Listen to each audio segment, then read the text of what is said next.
statistic that we use for constructing control charts based on variables.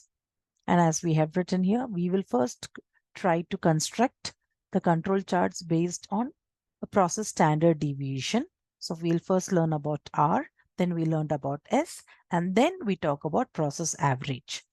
So this is the table that we use.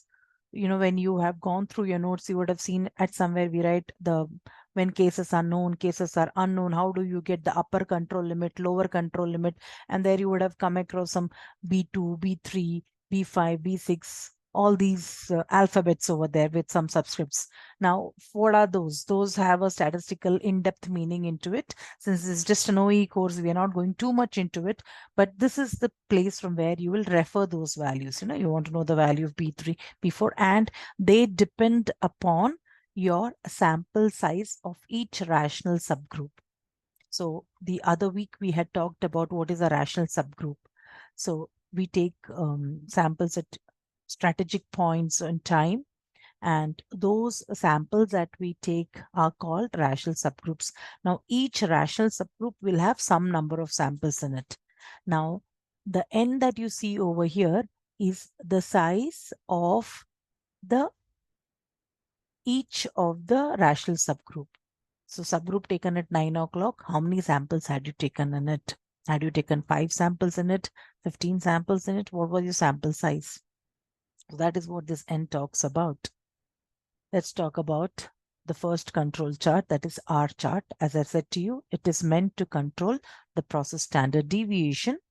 So for this, you first draw K rational subgroups.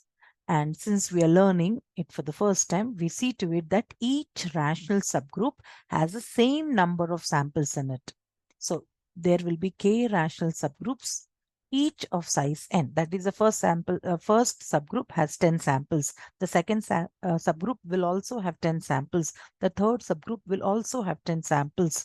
You take 10 different or 12 different subgroups, each of which will have 10 samples. Now, this N is what helps us in deciding what is the values of those alphabets with the subscripts that we come across when we're drawing the UCL and LCL. So as step 1, we take K rational subgroups, each of size n, and then we compute the sample range for each of the rational subgroups by using the formula that range is the maximum values minus the minimum of the values. And for each rational subgroup, we will get 1 values of range. So if you have K rational samples, you will have K different values of range.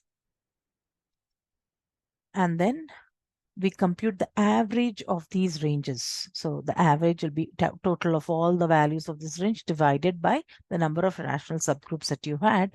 And step 3 is we derive the control limits. Now over here, we will be just stating the control limits. These are the control limits.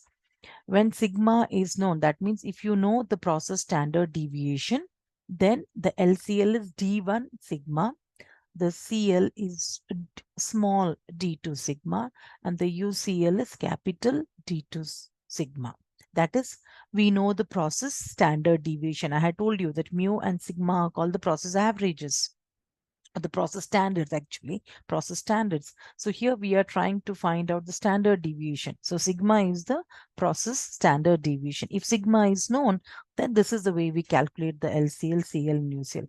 If sigma is unknown, then we take the value that we take the help of these statistic that we have just calculated, the R bar that you have got. You use that, and then you calculate what is your LCL, what is your CL, and what is your UCL. This is how we calculate the control limits.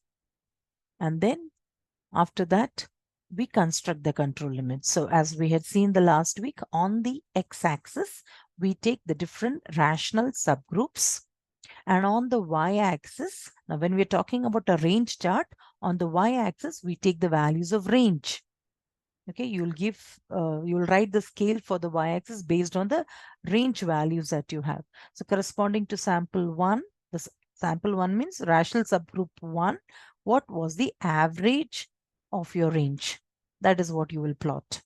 Then you'll go for the